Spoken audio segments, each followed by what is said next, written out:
Bonjour à tous, ici Ronan Bonchard sur La Clé du Succès, jeune entrepreneur et cofondateur de Spratic qui vise à faciliter la pratique du sport. Je suis aussi un passionné de la performance, du dépassement de soi et de l'excellence. Alors, comment battre un record du monde à presque 40 ans, obtenir une médaille olympique à seulement 20 ans, permettre à une équipe en quête de résultats de tout gagner, ou comment devenir la première femme championne d'Europe, championne du monde, championne olympique la même année? On vous dit tout dans La Clé du Succès, où je vous propose d'échanger avec des coachs, des entraîneurs, des mentors ou encore des chorégraphes qui font briller des équipes et qui aident des personnes à faire ressortir le meilleur d'eux-mêmes. Ils vous permettent de dépasser vos limites, casser vos barrières psychologiques, se surpasser pour atteindre des objectifs qu'on pensait inaccessibles. Ces personnalités extraordinaires me dévoilent en quelque sorte leurs recettes, leurs secrets qui leur ont permis d'atteindre un réel succès avec les personnes qu'ils entourent. Alors je ne vous en dis pas plus et j'espère que ces échanges vous inspireront et que cela vous permettra peut-être d'obtenir le meilleur de vous-même.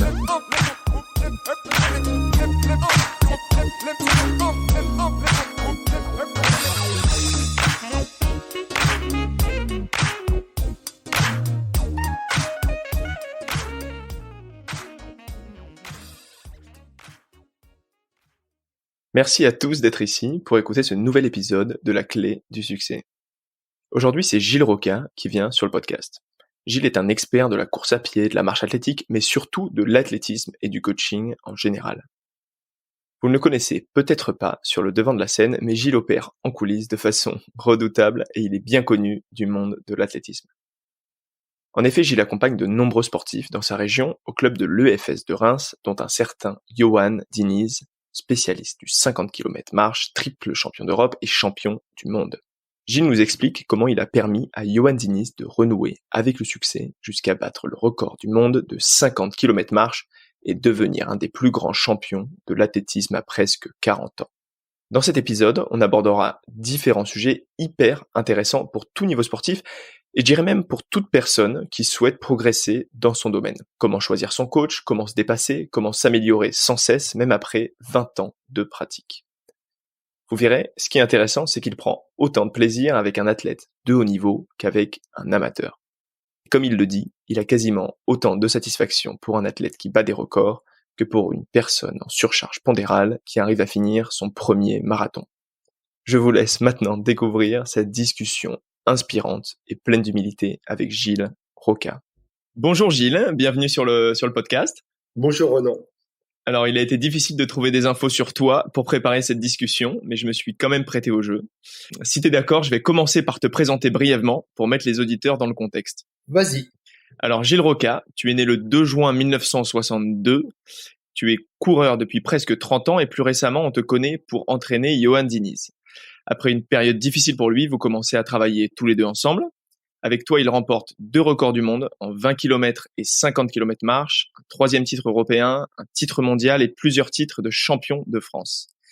Mais tu n'as pas toujours été dans le milieu de la marche, puisque tu es aussi à l'origine entraîneur de running et de demi-fond, en ayant par exemple entraîné la vice-championne du monde Laurence Klein, avec qui tu as battu le record de France du 100 km. Et comme si ce n'était pas tout, tu es un homme multicasquette, tu as coécrit un livre, Ma leçon de course à pied, et tu es également professeur de technologie. Alors j'ai une première question, Gilles. Comment fais-tu pour tout faire? Peux-tu me décrire ton année entre toutes tes casquettes? Eh ben oui, c'est tendu au niveau du planning, mais c'est ça qui est intéressant, c'est pas être dans l'urgence, mais toujours avoir quelque chose à ruminer entre guillemets dans la tête. Et le métier d'enseignant quand même donne un petit peu de temps libre. Et je suis plus ou moins en fin de carrière puisque je viens d'avoir 58 ans, donc j'ai du temps et la matière s'y prête également. Donc je fais un petit transfert, on va dire intellectuel sur l'athlétisme. Ça m'a vraiment beaucoup intéressé puisque quand j'étais coureur, quand je me suis mis dans les années 90 à courir, j'ai eu un entraîneur puis un autre entraîneur et j'étais pas totalement satisfait des séances d'entraînement, de la planification générale. Donc quelqu'un qui ne critique pas, les autres. Et si ça me satisfaisait pas, ben j'ai commencé à lire, à beaucoup lire, à rechercher. C'était le début, les balbutiements du web, à rechercher également sur le web. Et puis je me suis pris au jeu. Ça m'a de plus en plus intéressé. Et puis j'ai commencé à entraîner. Ok, donc du coup, tu as commencé la course, si tu dis dans les années 90, vers 30 ans, c'est ça? Voilà, c'est ça, parce que donc j'avais fait mes études, j'étais un jeune prof, donc très très motivé, et je suis quelqu'un entre guillemets d'entier, donc c'était 100% pour mon travail, 100% pour mon travail, pas d'activité physique, la surcharge pondérale venant d'une façon insidieuse sans s'en apercevoir.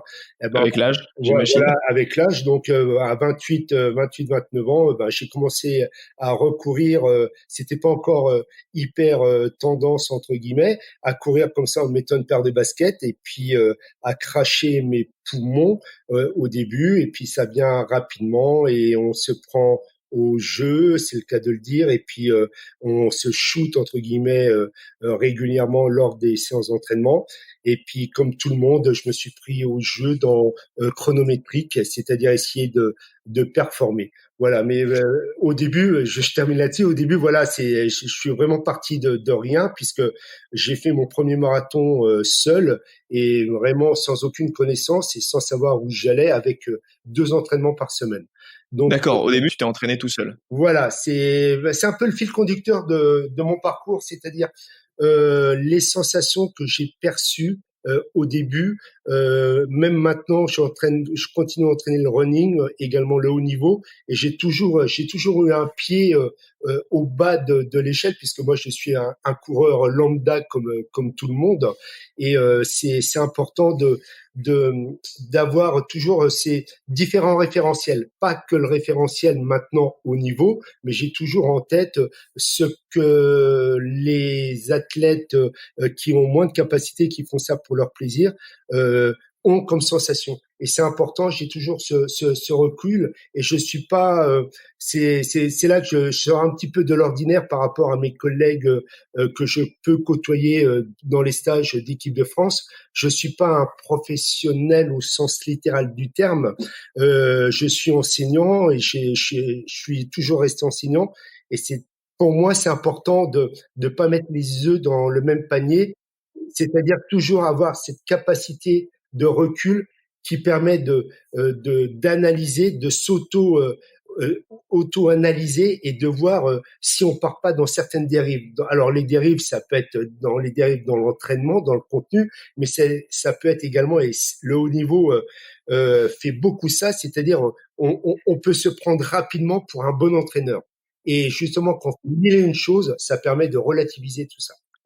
Ça te fait, ouais. Du coup, tu le gardes. Je veux dire, t'as gardé ce côté enseignement en collège parce que c'était une passion, j'imagine un peu, mais aussi justement pour prendre ce recul, du coup. Oui, bah, déjà, faut pas se leurrer, hein, pour gagner sa vie, parce que dans le monde de l'athlète, c'est difficile d'être professionnel et de bien en vivre, mais d'avoir ce recul, et même depuis que j'entraîne Johan avec enfin les quelques titres et quelques records qu'on a eu ensemble, j'ai continué à entraîner le running, c'est-à-dire monsieur et madame tout le monde, des marathoniens en 5 heures. Et je continue également à entraîner, j'ai toujours entraîné également en demi-fond des jeunes qui ont comme passion l'athlétisme, mais pour qui je leur dis en plaisantant, des fois c'est pas parce que vous ne serez jamais champion du monde que c'est pas bien de continuer. Et moi, et ça c'est vraiment quelque chose qui m'apporte beaucoup. On apprend beaucoup avec des gens de la base, ou des gens qui font pas des performances extraordinaires, autant Mhm. qu'avec un athlète de haut niveau. Et qu'on arrive à modeler tout ça, eh ben, on peut arriver à finaliser le puzzle sur la table. Ok. Ah, c'est super intéressant. Mais du coup, t'es allé très très vite. Mais j'ai plein de questions qui en découlent par la suite par rapport à tout ce que t'as dit. Mais du coup, pour en revenir à l'entraînement de Johan Diniz, donc t'es entraîneur depuis 2013. Oui. Mais j'ai ouï dire que vous ne vous êtes pas rencontrés à ce moment-là, mais Ah que vous non, vous connaissez depuis de longues non. années. Est-ce que Mais tu peux te raconter ta première rencontre avec Johan? Oui, même s'il s'appelle pas Édouard Balladur, c'est pas un ami de 30 ans, mais un ami de 25 ans. Voilà, on s'est connus avant qu'il soit athlète, avant qu'il mette des baskets, et moi avant de commencer à courir et d'être entraîneur. Et on s'est côtoyés comme ça, puisque Johan, pourquoi ça marche bien aussi avec Johan, c'est parce que bon, ben, je peux le dire, personne nous écoute. Il est dingue, et c'est un dingue, et moi je suis un petit peu, je sors un petit peu de la norme. Et je l'ai connu, et on s'est fait des délires ensemble. On était en début de notre formation, puisque lui, il a pas fait l'armée. Il a fait son service civil au club à l'EFSRA. C'est là que je l'ai connu. Et Mhm. on a toujours parlé de tout, sauf d'athlée, et on a fait des fêtes mémorables. Et c'est dans ces moments-là, c'est-à-dire qu'on était bien parti dans tous les sens du terme, que les langues se délient complètement, et qu'on voit à qui on a affaire exactement. Et Ouais. ben justement, au début, la première rencontre significative avec Johan, c'était lors d'un des premiers stages qu'on faisait pour être entraîneur, puisqu'il a passé ses premiers diplômes d'entraîneur. C'était à Saint-Étienne. Et un soir, comme j'allais dire, comme d'habitude, quand on était ensemble avec un autre ami, Benjamin Auré, avec qui je travaille toujours, on était dans un bar à vin, et on a commencé à passer un moment, un bon moment, à boire une bouteille, deux bouteilles, etc. Et à un moment donné, la conversation est devenue sur l'athlète, parce qu'il avait commencé à marcher un petit peu, et son premier entraîneur, enfin qui le supervisait, trouvait qu'il avait des capacités extraordinaires. Et c'est là qu'on a eu cette conversation, et à bâton rompu, et je lui ai dit, voilà, et c'est là qu'il a décidé de commencer le haut niveau. On a discuté, je lui ai dit, tu peux pas faire dans la demi-mesure, comme tu es là. Bon, on fumait, on picolait, il y a pas d'autre terme, et je lui ai dit, si tu veux franchir le cap, ben il faut tout arrêter. Et après, on a continué à parler de tout et de rien. Et il m'a dit que cette conversation, il s'en souvient. Et c'était un déclic dans sa tête. Et c'est le moment.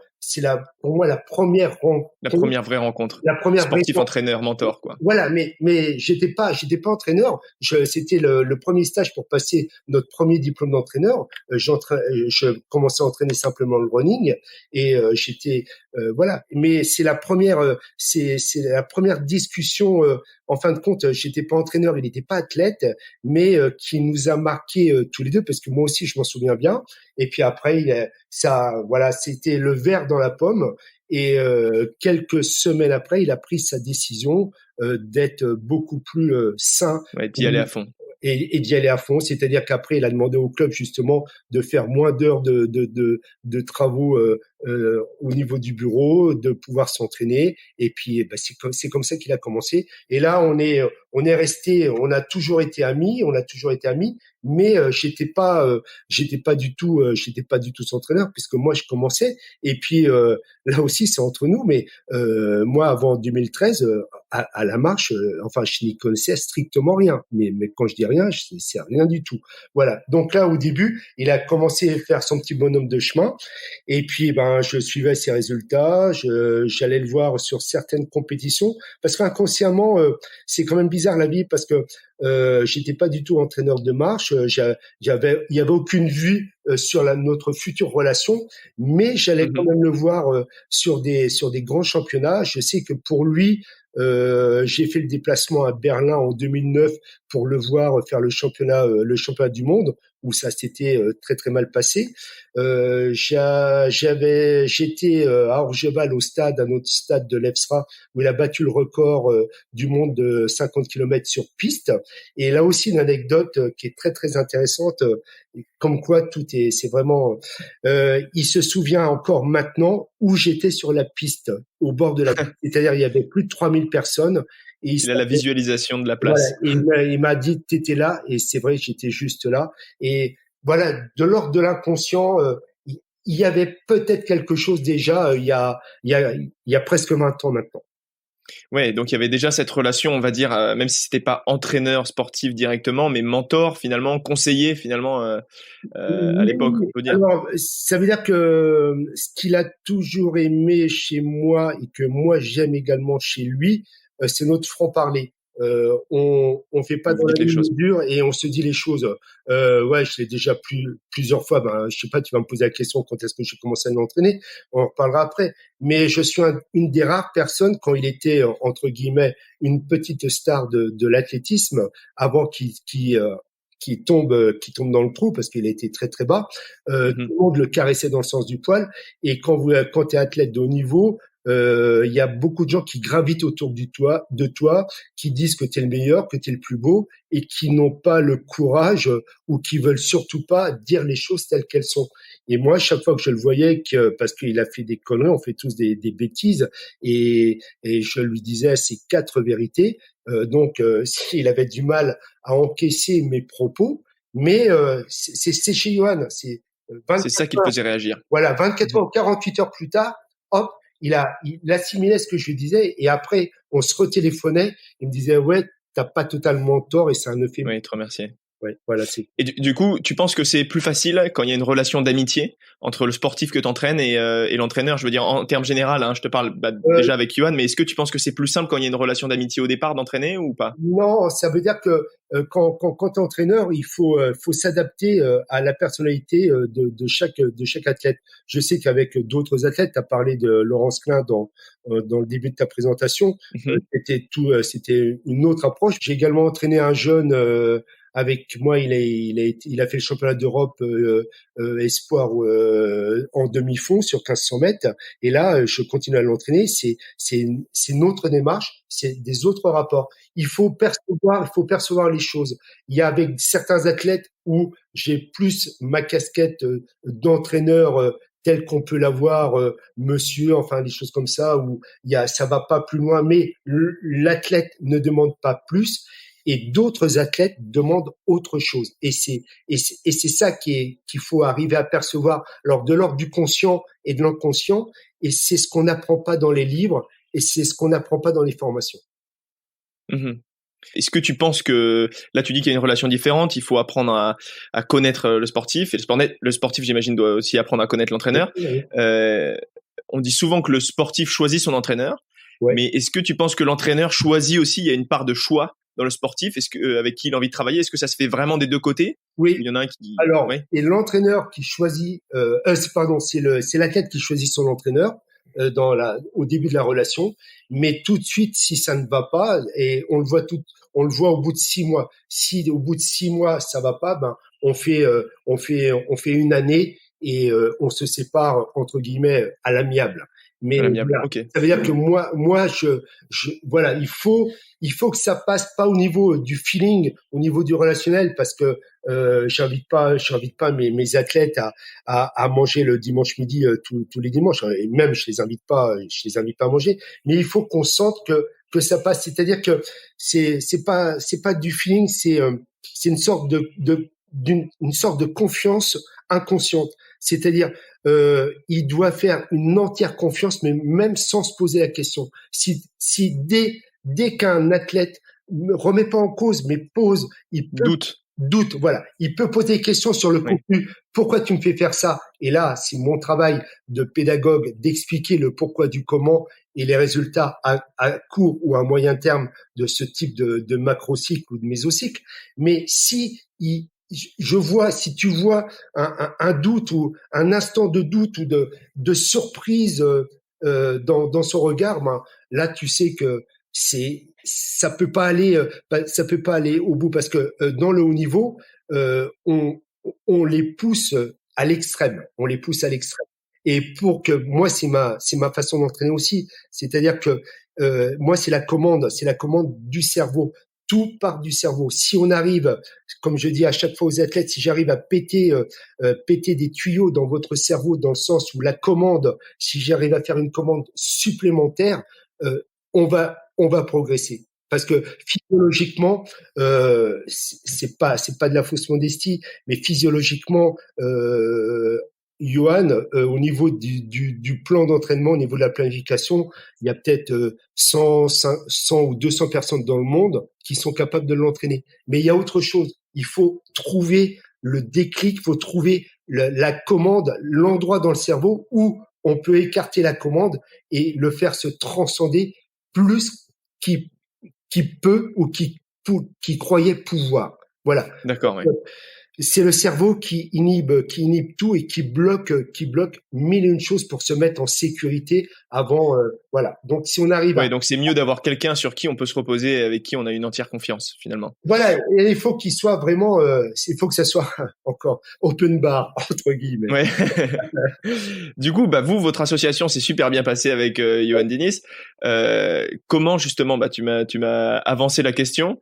Quand est-ce que tu es devenu son entraîneur? Comment ça s'est vraiment fait? Et Eh quand ben, est-ce que vous vous êtes dit bon bah c'est maintenant qu'on va vraiment travailler ensemble quoi sur l'entraînement? c'était à la sortie de, je sais plus si c'est un championnat du monde ou un championnat d'Europe. C'était un championnat du monde à Moscou. Et là, en 2013, il était au fond du trou. Ça veut dire que Johan, petite parenthèse, les athlètes de haut niveau sont différents de nous. C'est-à-dire que pour faire ce qu'ils font, pour se mettre dans les états dans lesquels ils se mettent, ils sont pas faits comme nous.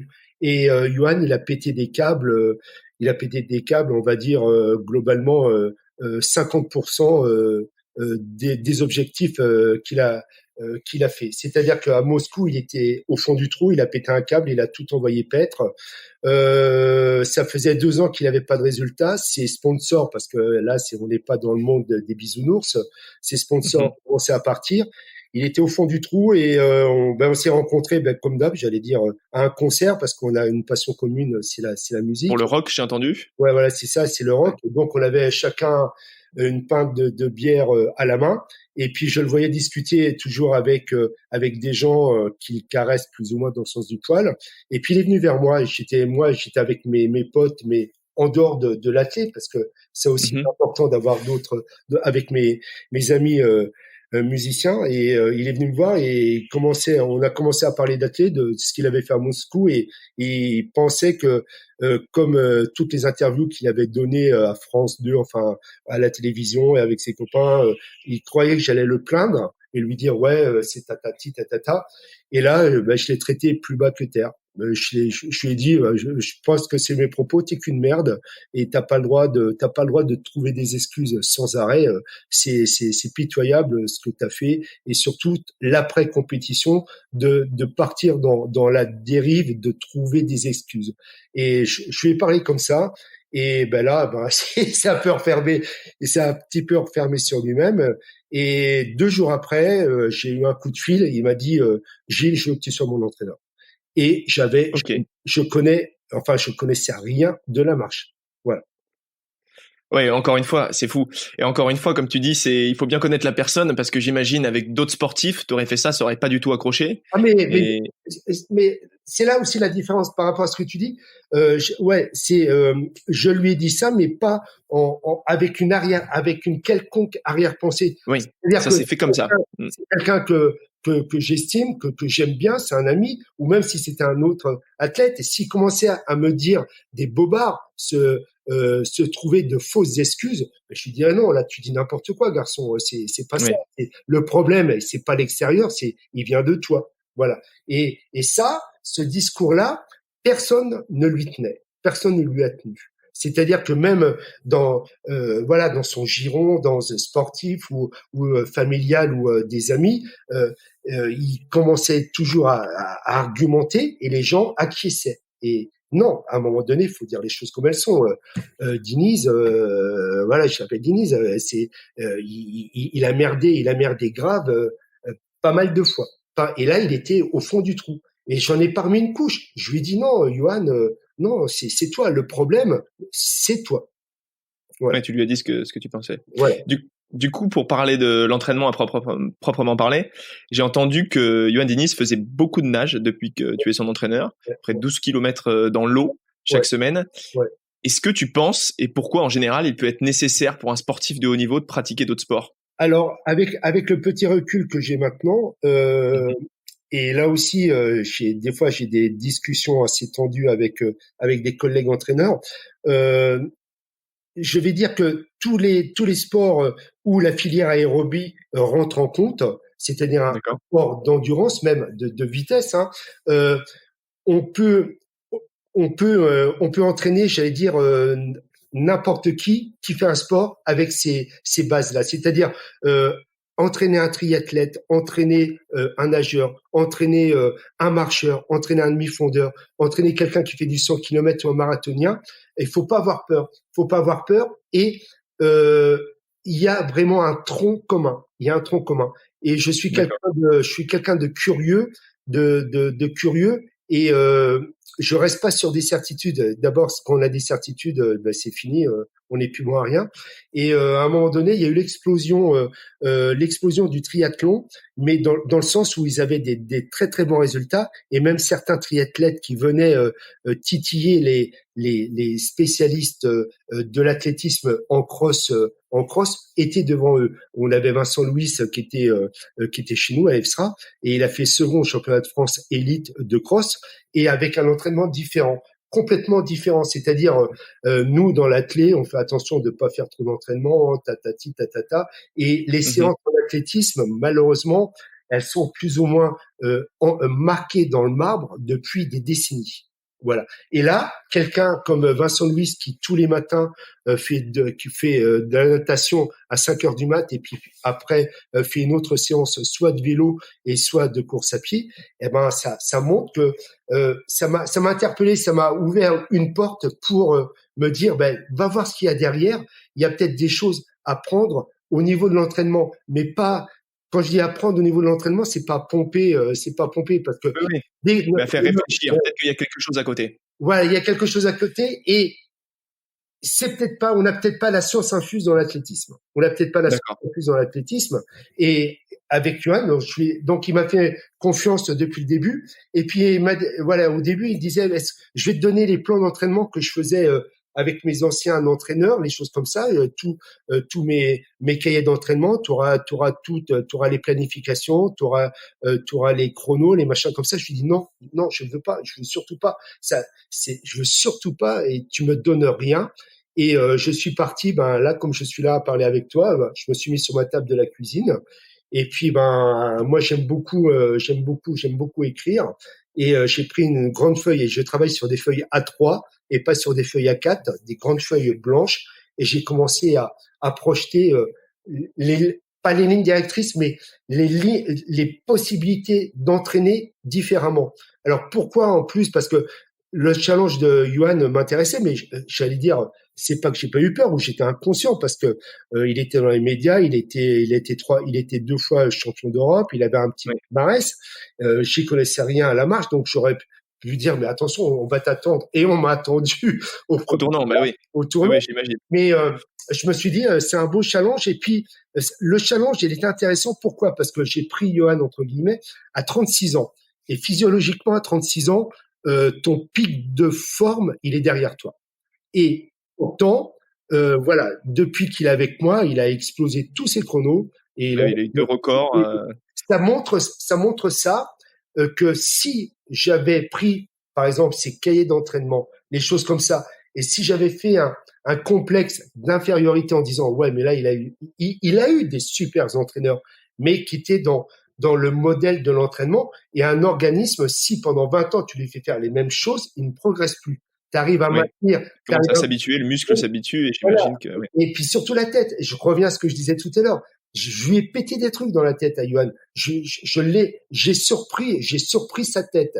Et voilà. Et c'est ça qu'il aime. Et c'est pendant les entraînements, il a fait des choses à 36 ans qu'il avait jamais faites. Même en athlétisme, même en marche. Et en plus, il a fait de la natation, il fait de la natation, il fait du vélo. Et là aussi, c'est, voilà.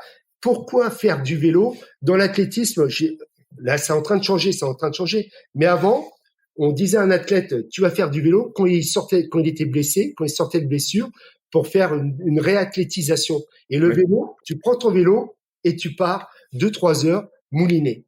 Johan, jamais il a fait une séance comme ça, 2-3 heures où tu vas mouliner. Il y a une planification spécifique et on travaille beaucoup de choses.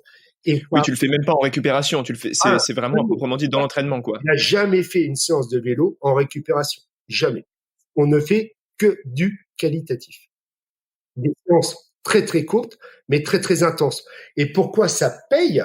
Parce que son organisme, sa tête, et même d'un point de vue physiologique, on va titiller des choses qui n'ont jamais été titillées. Par contre, si je lui avais fait que des séances qualitatives, on va parler de la fameuse VMA, la séance bateau que tout le monde fait, je dis n'importe quoi, 3 fois 10 fois 30-30, d'accord? Eh ben là, on aurait pu maintenir son niveau de forme, mais on n'aurait pas fait de développement parce que ça faisait 15 ans qu'il en faisait. Ouais. Donc, ce que tu conseilles, toi, finalement, pour se surpasser et justement péter ces tuyaux, comme tu dis, qu'on a dans Ah la oui, tête, c'est justement d'innover et de changer son entraînement, en fait, complètement. Et perpétuellement. Ouais. complètement. Et puis dans les marches, mais dans les sports de fond et de grand fond, parce que quand on réfléchit sur qu'est-ce qu'on va faire à l'athlète, eh ben il faut leur faire des kilomètres parce que la distance est longue. Eh ben non, non, non. Non, il faut, enfin, c'est une combinaison de tout. Mais c'est pas parce que quelqu'un fait des 50 kilomètres qu'il faut pas faire du qualitatif. Et moi, Johan, avant qu'il batte, ça faisait qu'un an, il a battu le record du monde du 50 kilomètres. Mais il en a chié comme jamais il en a chié à l'entraînement. Mais pas au niveau de la fatigue profonde sur des sorties de 40 kilomètres, mais sur des séances courtes où il savait plus, il savait plus où il habitait. Et il me disait, ouais, putain, là, on a bossé, j'ai le goût de sang dans la bouche. Mais c'était parce que on travaillait des choses qui n'étaient plus travaillées depuis longtemps. Et c'est pas la peine de travailler pendant 3 heures. Voilà, les séances de vélo, de Johan qualitative, où là, il a mal de chez mal. Il y en a pas une qui dépasse 45 minutes. Ouais. Par exemple, justement, pour me donner un exemple, hein, sans rentrer vraiment dans le détail, Ouais. mais sur une semaine d'entraînement, ça peut être quoi? Par exemple, une semaine d'entraînement qui va être dans les 2 mois, 3 mois avant une grande compétition. Alors là, c'est les séances type, c'était 2 à 3 séances de natation, c'était une séance qualitative de vélo, c'était 2 séances de musculation et le reste, quand il me restait un peu de temps, il marchait. Ouais, donc finalement, la marche, finalement, le sport phare, en fait, le sport de compétition qu'il pratique, c'est ce que tu pratiques le moins finalement en entraînement. Voilà, et c'est pour ça que je t'ai dit tout à l'heure dans la conversation, il y a des points communs dans toutes les disciplines où la filière Mhm. aérobie est primordiale. Voilà, c'est pas la peine, c'est pas utile, et c'est même un avantage parce que moi je me suis fait charrier grave, mais je comprends. Et puis sur la marche, sur la technique de marche, sur les choses comme ça, passer des choses comme ça. Maintenant, j'avais pris Johan, il savait marcher, mais je focalisais pas sur des heures et des heures de gamme. Sur la Non, technique de marche. voilà. Ouais. Parce que aussi, je me suis aperçu, quand un athlète est bien dans sa peau, quand il sait que l'entraînement porte ses fruits, que le niveau de forme augmente, eh ben là, Johan, il s'appliquait. Et un athlète comme ça, qui a de l'expérience, quand il y a la technique qui rentre en compte, quand il s'applique, eh ben il marche bien. J'avais envie d'en savoir un peu plus justement sur la préparation pendant l'entraînement. Juste avant, je veux dire les heures qui précèdent. Et puis pendant la compétition, quel est ton rôle là? Qu'est-ce Ouais, que tu vas avoir comme rôle? Est-ce que l'athlète va juste dérouler? non. Et voilà, qu'est-ce que tu vas faire toi à ce Ben moment-là? là, ben là, je vais te faire rire encore. Ça veut dire que Johan, avant qu'il batte le record du monde du 50 km et qu'il soit champion d'Europe, eh ben la veille, on était boire 2 bières et manger une pizza. Alors, il dit, ouais, non, mais ça, c'est un truc, aucun entraîneur le ferait avec son athlète qui a le potentiel d'être champion d'Europe. La veille, on était dans un bar, on a mangé une pizza, on a bu 2 bières. Mais il m'a dit, viens Gilles, on va manger quelque part. Et puis en décollant, il me dit, bah, tiens, on se boirait bien une bière. Et là, tout de suite dans ma tête, j'ai dit, putain, parce que c'est pas bon hein, de boire une bière, de boire 2 bières Bah avant, oui, oui, j'imagine. c'est pas bon. Mhm. Et en quelques secondes, j'ai réfléchi. L'apport psychologique de boire une bière, et on a parlé de tout sauf d'athlète, est extraordinairement plus important que le petit point négatif la veille de boire 2 bières avec un petit taux d'alcool, voilà qu'il a assimilé. Mais on est sorti, il était tellement bien parce que pourquoi il était bien parce que on a parlé de tout. Et puis quand il a dit je boirais bien une bière, il avait cette envie-là. Eh ben je lui ai dit non, Johan, demain c'est le 50 km, les Russes sont très très forts, tu sais, il faut vraiment se préparer. On va manger une assiette de pâtes et puis je te ramène à l'hôtel et on va se coucher. Si j'avais dit ça, j'aurais engendré encore plus de stress qu'il a du stress parce que le stress il vient le matin de la compétition. Mais là la veille, il a vu que son entraîneur n'a pas hésité à lui dire à commander 2 bières et la boire avec lui. Eh ben là c'était mais là aussi c'était du qui tout double Oui. ça maintenant mais objectivement je sais pas tu bois aussi des bières, enfin des choses comme ça. Si la veille tu bois une bière, eh ben le lendemain matin c'est pas ce qui va t'empêcher de faire un bon footing ou de faire une bonne séance. Et des fois Non, c'est sûr, ouais. putain on a des jambes de feu, pourtant la veille au niveau diététique on n'était pas top sans exagérer. Mmh. Donc il y a toujours ces fameuses variables là que on ne maîtrise pas encore en 2020. Voilà. Alors là, juste avant d'aller voir les 2 bières, je continue dans les délires. C'est-à-dire qu'on avait fait le débriefing de l'organisation du lendemain, c'est-à-dire au niveau diététique, au niveau des ravitaillements, parce que ça c'est capital. Donc avec le docteur, avec le référent marche, enfin tout ça, on se met autour d'une table et puis on fait tac. Et puis là, Johan il dit c'est bien, et puis mais je voudrais de l'ovomaltine. Et tout le monde le regarde. Et tu sais, les barres chocolatées qu'on avait dans notre enfance, ça colle aux dents, ça colle sur la gencive, c'est dégueulasse. Enfin, c'était sa Madeleine de Proust au moment. Alors, qu'est-ce qu'on a fait? Donc, les gens ne disent rien parce qu'ils ont peur. Donc, il fait son ravitaillement normal. Et puis, en début d'après-midi, eh ben, il dit, Gilles, viens, on va dans les magasins. Et dans Zurich, on s'est promené 2 heures dans les magasins pour trouver de l'ovomaltine. Et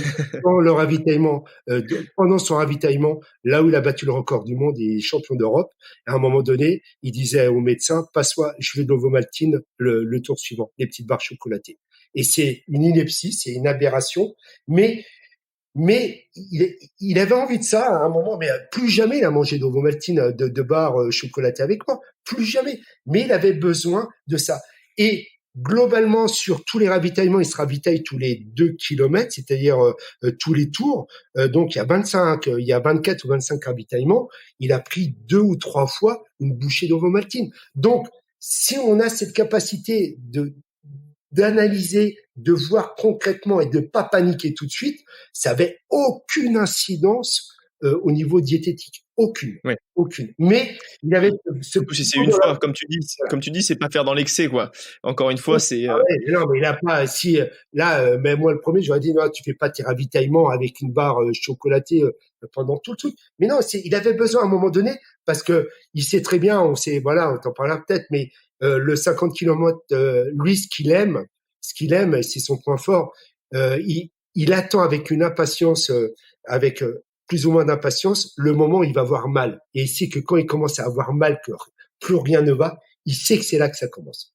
Et il sait très bien que s'il a mal, les autres ont mal. Et après, tout le but de l'entraînement, c'est de transcender ça. Mais c'est à ce moment-là, il a besoin d'un petit moment de plaisir, mais instantané. Et peut-être même que c'était peut-être pas un moment de plaisir, mais c'était le fait de prendre et qu'il avait décidé de prendre une barre chocolatée et qu'il avait la barre chocolatée dans la bouche. Voilà. Ouais, c'est incroyable. Du coup, comme tu viens de le dire, avec Johan Diniz, tu as pulvérisé le record du monde à Londres en 2017. Ouais. Et il devient à ce moment-là le plus vieux champion du monde de l'histoire de l'athlétisme, à 39 ans et 224 jours exactement. Mais tu n'entraînes pas que sa génération, tu as des plus jeunes, j'ai vu également que tu es Paul, qui sont venus te retrouver et qui te retrouvent à Reims. Donc tout à l'heure tu parlais de l'EFSRA, donc c'est l'entente famille Stade Reims Athlétisme.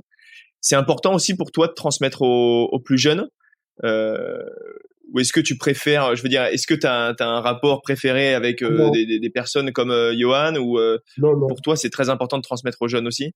C'est très, j'irai plus loin, enfin, ça dépend ce qu'on met dans la transmission. Oui, la transmission, c'est important.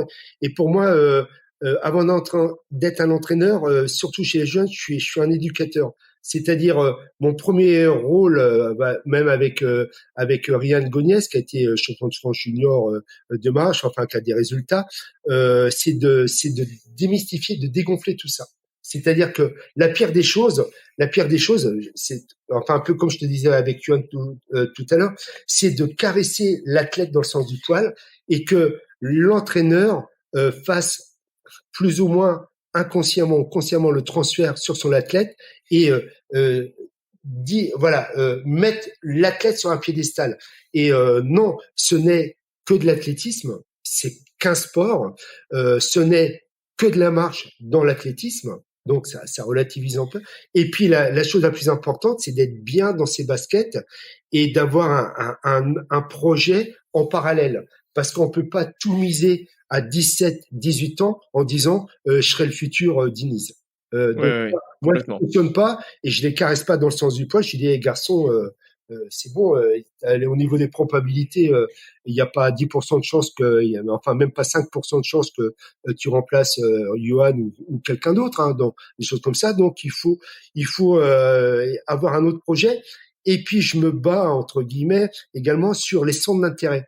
La pire des choses pour moi, mais je côtoie, voilà, dans les stages, tout ça, même nationaux ou même au sein de l'EFSRA, c'est-à-dire que les jeunes, je me bats pour qu'ils aient d'autres centres d'intérêt, parce que ça m'a surpris au début quand j'allais à Font-Romeu, parce que c'est un passage obligé après Font-Romeu. 24 heures sur 24, les gens parlent athlétisme. Les gens parlent athlétisme, Oui. les gens parlent de la concurrence, les gens critiquent les machins. Ça parle argent, mais dans le mauvais sens du terme, les sponsors, il y a un truc machin, tatati, tatata. Et 24 heures sur 24, on est complètement, enfin moi, je parle pour moi, complètement abruti, c'est-à-dire abasourdi par tous ces trucs. Et puis, Oui, on pense plus qu'à ça finalement. et puis moi, je veux dire, quand je fais, ouais, mais il y a autre chose, quoi. Et les jeunes, il faut essayer de leur inculquer des valeurs. Enfin là, c'est peut-être ma dérive d'enseignant, mais la culture générale, être capable de parler de tout et de rien, de s'intéresser à tout, ne pas faire des yeux gros comme des billes de loto quand tu dis quelque chose. Il me dit, mais il connaît pas. Voilà, donc c'est dans mes entraînements, même avec les jeunes, je sais pas, si un entraînement dure 2 heures, 2 heures et demie, il y a bien une demi-heure pendant laquelle où je parle de tout sauf d'athlète. Voilà. Et Ouais, c'est important. j'essaie de leur donner la parole et puis de les pousser et puis de titiller, toujours ce fameux terme titiller. Titiller physiologiquement dans l'entraînement ou titiller intellectuellement. Psychologiquement, Voilà. intellectuellement. Mais c'est super important. Ne pas rester coincé dans sa bulle. Et d'ailleurs, justement, avec des plus jeunes, donc là, tu disais que donc tu as cette partie-là plus d'éducateur aussi, mais est-ce que tu as des difficultés ou des facilités en fonction des générations, au niveau relationnel, mais même au niveau technique, que tu as avec les jeunes ou les plus vieux? Comment tu différencies ça, ou pour toi c'est exactement pareil l'entraînement ou Non, non, c'est pas, non, c'est surtout l'erreur à pas commettre quand on est entraîneur. C'est, voilà, voilà, je fais la caricature suprême. J'ai la planification là sous les yeux où Johan a battu le record du monde de 50 km. À côté, j'ai ma planification, il a battu le record de 20 km. Donc, je vais transférer ça sur les jeunes en réduisant un petit peu le kilométrage, mais en gardant le même principe. Ça serait un crime. Ça serait un crime de faire ça. Donc c'est totalement différent. Et il y a d'autres aspects d'un point de vue d'un point de vue intellectuel et d'un point de vue oui sensation parce que quand on fait de l'athlétisme, qu'on est entraîneur, c'est quand même on aime la performance, donc chez les athlètes aboutis, les athlètes seniors, on joue tout sur la performance et là on prend son pied quand on pète des chronos, quand vraiment on arrive. ouais. Et avec les jeunes, moi j'ai des jeunes qui sont pas doués physiologiquement, mais c'est pas que je leur apporte beaucoup, mais je passe des bons moments et je pense que après, je les vois en moyenne 3-4 ans. Notre partenariat s'arrête quand ils font des études supérieures, quand ils partent de Reims en faculté ou choses comme ça. J'aurais apporté quelque chose. Et Et c'est ça qui est bien. Et j'ai autant de satisfaction avec des jeunes ou dans le running quand j'arrive à une maman qui a eu 3 enfants, qui a 50 ans, qui a une petite surcharge pondérale et que 12 mois après, elle fait son premier marathon. Eh ben, j'ai autant de satisfaction qui sont pas les mêmes que quand Johan, j'exagère un petit peu, ou quand quelqu'un a une très très bonne performance. Voilà, moi j'ai une grande satisfaction. Ça fait 20 ans que j'entraîne le running. Chaque année, j'entraîne, je sais pas, une cinquantaine de personnes pour faire leur premier marathon. Et en 20 ans, j'ai pas eu un échec. C'est-à-dire, ils ont tous franchi la ligne d'arrivée. Et ça, toi, si je te le dis, Bah, bravo. Oui. c'est une satisfaction et, et c'est très très bien. Oui, parce que pour ceux qui courent, ils peuvent s'en rendre compte que c'est pas évident Voilà. de Mais finir un marathon. c'est ce que je leur dis, et parce qu'il faut aussi décomplexer monsieur tout le monde, parce que des fois, moi, ce que j'aime bien aussi, c'est mettre Johan euh, sur le même site d'entraînement que le running, les choses comme ça, pour vraiment casser. C'est pas l'athlète de niveau. Et il est très très sympa. Il s'entraîne, même il fait des séances avec eux, mais là c'est rigolo, même avec les jeunes. Donc c'est pour casser. Et ce que j'aime bien dire, c'est que la personne qui fait son marathon avec une surcharge pondérale qui a 50 ans en 5 heures, eh ben elle a autant de mérite que Johan qui est champion d'Europe, parce que chacun à son niveau, ils vont plus loin que ce qu'ils pensaient pouvoir faire. C'est-à-dire la personne qui a 50 ans, qui a une surcharge, elle a une vie de famille, elle a embêté tout son entourage, elle a pris sur elle justement à maintes occasions pour s'entraîner le soir, le matin, faire un petit peu attention parce que là il faut faire attention à la diététique et ils ont autant de mérite et j'insiste bien là-dessus et on n'a pas à faire de complexe par rapport à quelqu'un qui a des capacités que la nature lui a données. Ok, ouais, c'est très inspirant. Merci pour ce partage. Du coup, le temps il a avancé un peu vite. J'ai une dernière partie où je voudrais en connaître un peu plus dans le détail, on va dire, mais sans rentrer trop, mais de Gilles Roca, tes habitudes d'entraîneur, tes tips, les choses que t'aimes, comment tu disais tout à l'heure, parler un peu d'autre chose que l'athlétisme. Donc j'ai quelques petites questions rapides, si t'es d'accord. Alors, par exemple, tu parlais de rock tout à l'heure, ton groupe de rock préféré. Alors c'est pas un groupe, c'est un chanteur qui est folk rock, c'est Bob Dylan. Je suis un Bob fan Dylan. international.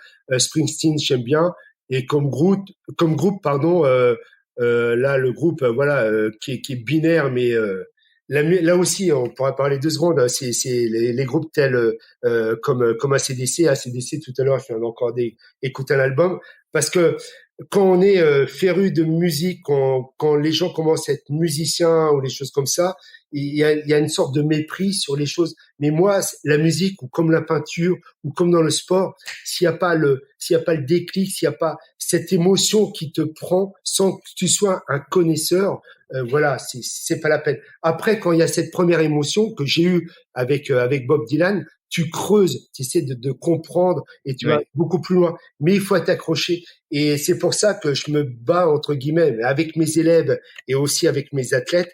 On n'a pas le droit de dire que ça, c'est de la merde. Ouais, lui, il écoute ça, c'est de la merde. Je dis non, c'est pas de la merde.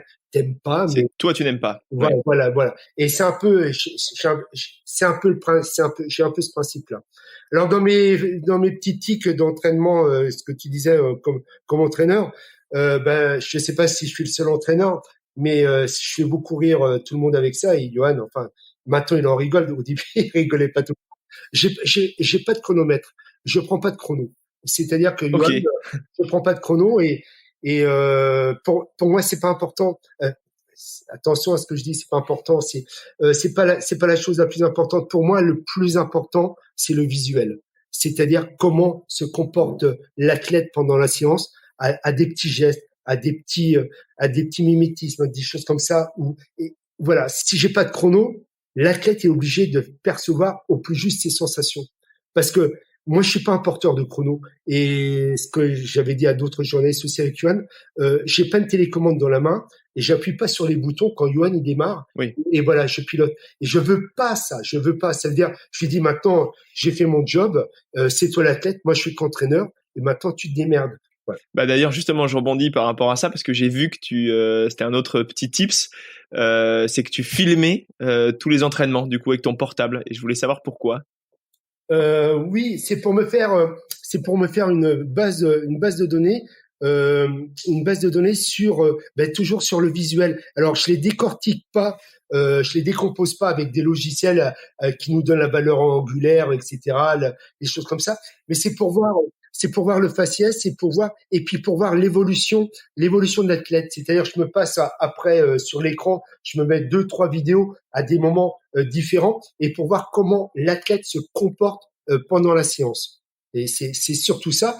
Et également on n'a pas parlé beaucoup de ça, mais pour voir également l'évolution, les bienfaits, l'apport de la musculation.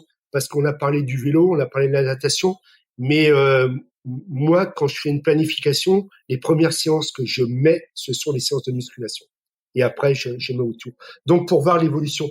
Et justement, j'avais fait un colloque, j'animais un colloque sur la marche, et j'avais repris une image de Johan avant et une image pendant tout au début pendant Zurich, là où il a battu le record du monde. Et donc, il y avait une grande différence. Et j'avais superposé à un moment donné le Russe qu'il a atomisé, là, le pauvre Russe, parce que si Johan a fait une course extraordinaire, et si on s'en rappelle, et que c'est dans le top 10 sur YouTube, les choses comme ça, c'est parce qu'il y a eu un combat extraordinaire avec les Russes. Extraordinaire. Et la différence de Johan et des deux Russes, là, au niveau, au niveau musculature, c'était incroyable. On n'aurait pas dit que c'était deux athlètes qui étaient dans la même compétition. Alors, l'expression que j'aime bien Johan, c'est un athlète de haut niveau qui fait de la marche avec moi, et c'est pas un marcheur qui fait du haut niveau. Ouais, c'est intéressant de le voir comme ça. Ouais. Et là, c'était flagrant. Et Johan, au bout de là où ils avaient mal, les Russes et lui, où ils avaient mal, et mais il était encore droit, il était encore beau, il souffrait, il en pouvait plus, mais physiquement, il y a rien qui bougeait, il y a rien qui bougeait. Il marchait, il s'est même arrêté prendre le drapeau portugais. C'est-à-dire, Ouais. je sais pas si toi tu cours, si tu fais des marathons, des choses comme ça, mais quand tu es du Semi en 20 km, ouais, je cours sur du 20 km. voilà. Mais quand tu t'arrêtes une minute et que tu repars juste après, tu as les jambes tétanisées. Ah bah oui, coupé, ouais, Voilà. Et complètement. pour te dire, la condition physique qu'il avait, elle était extraordinaire. Et ça fait Ouais. toute la différence. Bah ouais, mais c'est incroyable de voir ça. Mais encore une fois, comme tu dis, c'est accentué sur, comme tu disais, la musculation, c'est accentué sur la variation des choses et pas faire que de la marche pour faire que de Oui, la marche. Ouais. oui, essayer d'optimiser le coût énergétique, le rendement mécanique. Ça, c'est fondamental. Et ça aussi, pour moi, c'est une grande clé de l'entraînement. Il n'y a pas que la fameuse VMA, c'est-à-dire le développement des capacités aérobies. Il y a le coût énergétique. Il y a le coût énergétique. Voilà. Il y a plein de choses. Il faut observer, il faut regarder autour de soi et surtout ne pas regarder que dans sa discipline. Je regarde également beaucoup ce qui se passe dans le ski de fond. Là, ils sont au top aussi dans le ski de fond. On a beaucoup de choses. Ils m'ont ouvert beaucoup de portes aussi de réflexion. Ah, non, c'est intéressant. Si tu as une erreur, justement, si rapidement, pour quelqu'un qui voudrait courir un semi ou un marathon, peut-être que tu l'as abordé là en parlant juste avant, mais l'erreur que tu vois beaucoup et que tu pourrais conseiller à un coureur de ne pas commettre avant de faire un semi ou un marathon pendant sa préparation. Eh ben, pendant sa préparation, l'erreur à ne pas commettre, c'est de suivre bêtement un plan d'entraînement. C'est-à-dire que si cet après-midi, c'est 10 fois 1000 en 3 minutes 45, d'accord, avec 2 minutes de récup, si l'athlète n'est pas dans de bonnes conditions parce qu'il s'est X raison discuté avec sa femme, des problèmes au boulot, il est pas bien, il va se transcender, mais ça c'est négatif pour respecter les chronos. Et ça c'est la pire des erreurs. Pour moi, c'est ce que je dis, c'est ce que je mets aussi dans mon livre. Être à l'écoute de ses sensations, être à l'écoute des sensations. C'est-à-dire que là, j'ai préparé un marathonien qui a amélioré son chrono sur marathon de 10 minutes, mais pas 10 minutes de 3,20 à 3,10, de 10 minutes de 3,40 de 2,40 à 2,30. Il a augmenté 10 minutes, mais il avait aucun chrono à respecter pendant les séances, c'est-à-dire qu'à la sensation. Je lui parlais, pour simplifier, il avait 3 vitesses. Il avait du FT1, du FT2 et du FT3. C'est-à-dire par rapport, toujours la tête, la commande. Si tu la sensation que tu peux percevoir pour une certaine allure, pour une certaine allure, cette allure-là te donnera pas la même vitesse. C'est-à-dire, je lui dis de faire du FT2, quand il est pas bien son FT2, pour lui, c'était à peu près du 3,30, 3,35. Et le jour où il est bien, il a les mêmes sensations, il sera en 3,25. Voilà. Le plus important, c'est de travailler là où il faut travailler, dans le bon registre, au niveau de la filière. Et ne pas, ça aussi, ça m'énerve un peu parce que c'est pas suivre bêtement des chronos. Et un entraîneur ne doit pas donner que des chronos, mais une plage, un intervalle. Tu dois travailler là, d'accord? Au niveau de la sensation, si ça va pas, tu travailles dans le bon registre, mais le chrono ne correspondra pas. Les aberrantes, même si t'es bien, il y a un vent de fou et t'as le vent de face et ton entraîneur t'a dit de faire du 3 minutes 10 au kilo pendant 5 kilomètres. C'est pas réalisable. Ton marathon, tu l'as fait ce jour-là. Ton semi-marathon, tu l'as fait lors de cette séance-là, t'es grillé, t'es mort. Voilà. Par contre, t'as du zèbre dans la tronche, tu sais que à 3,10, t'es à peu près dans ces sensations-là, tu te mets dans ces sensations-là, et ce jour-là, on n'a rien à faire du chrono. Si t'es en 3,30 ou 3,35, c'est pas grave. C'est pas grave.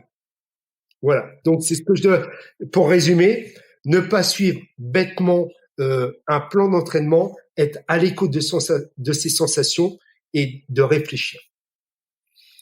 Oui, ce sera peut-être le titre du podcast, à l'écoute de ses sensations. J'ai une dernière question. Toi, personnellement, quel est ton prochain challenge? Si tu as une nouvelle discipline que tu voudrais entraîner dans l'athlétisme ou autre chose, peut-être, quel est ton prochain challenge? Mon prochain challenge, c'est de pas savoir ce que je vais faire. Voilà, je sais pas si un athlète va me dire est-ce qu'on peut faire quelque chose ensemble, mais surtout ce que je sais, voilà, et là c'est surtout un message aux autres entraîneurs. Il faut pas dire moi je suis entraîneur de demi-fond, j'entraîne entre le 800 et le 5000 mètres, je sais pas quoi faire d'autre. Non, c'est pas vrai. Et la chose la plus importante intellectuellement, c'est se remettre en question, un vrai bon nouveau challenge. C'est une autre discipline. Mais en fin de compte, c'est pas une autre discipline. C'est toujours la même filière qui travaille. Et si ça serait une nouvelle discipline, ça serait quoi? Qu'est-ce qui pourrait te plaire? Moi, je suis pas l'admiration, mais j'estime beaucoup et je trouve le triathlon une super discipline. Une super discipline. Et pour l'entraîneur, là, je respecte les grands entraîneurs de triathlon parce que c'est une usine à gaz. Et c'est là aussi parce que j'ai toujours trouvé aberrant, et maintenant c'est en train de changer. Les grands entraîneurs sont des entraîneurs de triathlon parce qu'avant, au début, il y avait un entraîneur de course à pied, il y avait un entraîneur de natation, il y avait un entraîneur de vélo. Et chacun faisait sa sauce dans son coin. Et il n'y avait aucun rapport entre les trois. Aucun rapport. Il n'y avait pas une planification globale qui prend en compte les bienfaits du vélo pour la natation, pour la course à pied. Et comme ça, j'ai vu des athlètes, des triathlètes faire une séance qualitative de vélo et refaire en moins de 6 heures le même développement physiologique en course à pied. Et qu'avec une concertation, il aurait pu utiliser ce qui avait été fait en vélo pour optimiser autre chose. Pour que ça soit bénéfique. Comme ça. Et le triathlon, c'est très, très intéressant. Et ça me plaît bien, mais ça, c'est tout. C'est pour les autres. Maintenant. Top, on espère. Peut-être. Mais faut aussi savoir. C'est pas passer la main, mais c'est des fois on s'enflamme et on se met des œillères et on ne voit pas ce qui se passe à côté. Mais ça, c'est le bénéfice de l'âge. Plus on vieillit, plus on se rend compte des erreurs qu'on a pu commettre. Top, c'est un super message. Merci beaucoup Gilles, en tout cas pour toute cette discussion. Je suis ravi d'avoir pu échanger avec toi. Et bonne continuation dans tes interviews comme ça, et si ça peut faire donner des idées ou éveiller des vocations chez certains, mais surtout jamais faire de complexe. C'est le but. Merci beaucoup. Et j'imagine que les auditeurs vont en apprendre beaucoup en écoutant ce podcast. Je te souhaite une bonne fin de journée et à très très bientôt. Au revoir Ronan. L'épisode est déjà fini. J'espère qu'il vous a plu autant qu'il m'a plu à l'enregistrer. Merci pour ceux qui sont arrivés là. J'ai eu pas mal de retours positifs sur les premiers épisodes et plein de conseils. Je vous remercie énormément. Certains aiment bien le format, d'autres le trouvent un peu long. Donc je le dis encore, vous pouvez me faire vos commentaires ou vos retours via les réseaux sociaux. N'hésitez aussi surtout pas à me proposer des personnalités inspirantes ou me mettre tout simplement en contact avec. Et encore une fois, si vous pouvez me mettre un petit commentaire sur Apple Podcast ou sur votre plateforme d'écoute préférée, ça m'aidera énormément pour diffuser ce contenu et vous proposer un podcast au top. Certains m'ont demandé comment faire. Alors pour Apple Podcast, ça marche avec un Mac ou avec un iPhone. Vous tapez Apple Podcast sur votre App Store et une fois l'app sur votre ordi ou votre iPhone, vous cherchez la clé du succès. Il n'y a plus qu'à rédiger un commentaire en mettant une note 5 sur 5. Merci à tous. En tout cas, le prochain épisode sera diffusé seulement fin août en raison de petites vacances que je m'accorde enfin. On se retrouve très bientôt. Salut!